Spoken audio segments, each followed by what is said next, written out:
gently walking here. Okay, so as she said, I work for Lime Valley Advertising. I am the digital media specialist there. I've been working there for about a year and a half now. I graduated from Bethany Lutheran in 2016. So initially, we're going to kind of go through digital marketing and then go more into how you decide what's right for you. Digital marketing, specifically, we're focusing on display and search. There's a lot of different types as well. You can do YouTube or video marketing, shopping ads. So if you have an e-commerce business, you can appear in that sort of area. But for the most part, we're going to focus on display and search today. So first, we're going to talk about the display network. This is any ad that you're going to see while you're browsing the internet, aside from when you're searching for things.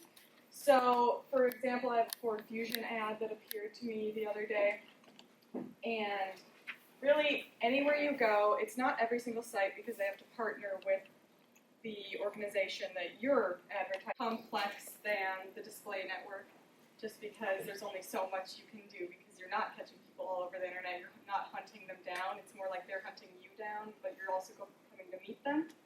So you do location just like display. You decide 20 miles around Mankato or whatever you feel is right for your business. Demographic you can also do. So just like we talked about, you could choose the 18 to whatever grouping, or male or female, depending on how you're thinking it'll work out. And then keywords, these are stronger here by far than in display. So essentially keywords, you stipulate what searches you want to appear for. So for this, I searched Hotel Minneapolis, and I got all these different ads for hotels around Minneapolis. So in keywords, they could have it set up in various ways to reach this. They could have a keyword that just plainly states hotel.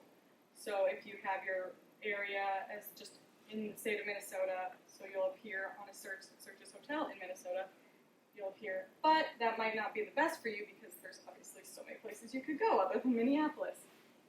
So you can get a little bit more complex with the keywords.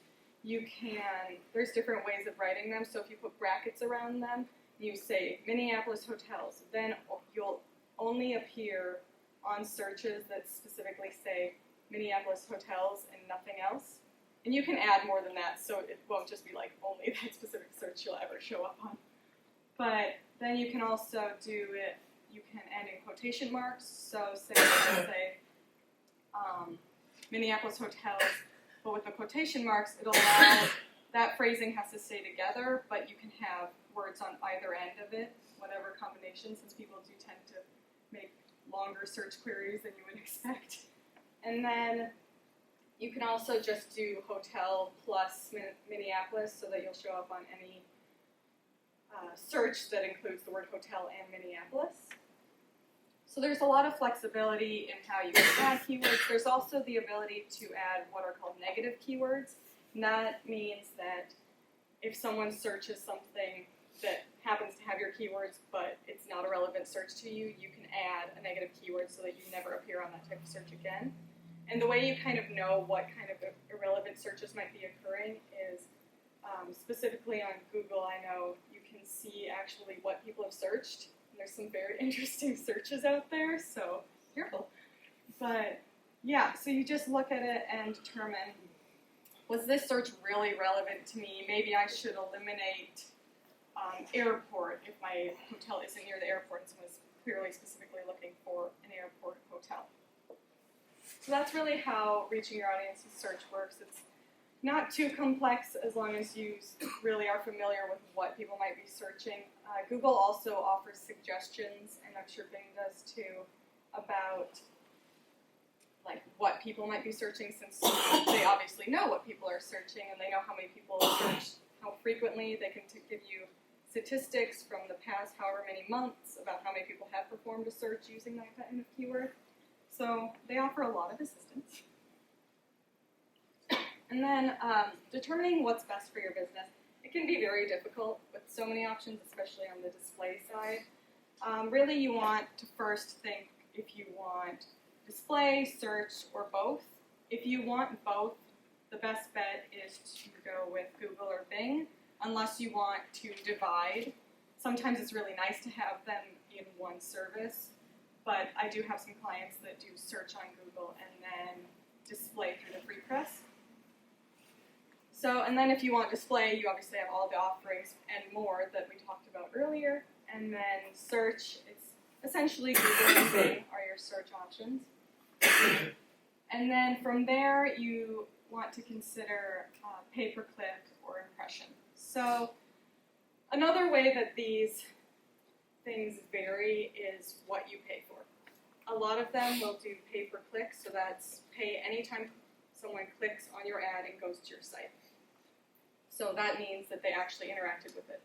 Or you can pay for a set number of impressions, which is the primary route that I know the free press uses with the pay for impressions, and then it's a set dollar amount for however many impressions you get, and then however many clicks you get in there are obviously included in that. So both have benefits. Click, obviously, you are only getting charged whenever someone actually interacts with you, so you don't feel that, so you actually feel the value of it. But impression is nice because it's a little bit more stable.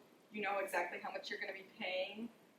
You also know how much you're going to be paying with clicks based on what budget you set, but it's a little less maneuverable. Like, impressions is usually a static amount that you pay every single month and you know what's coming.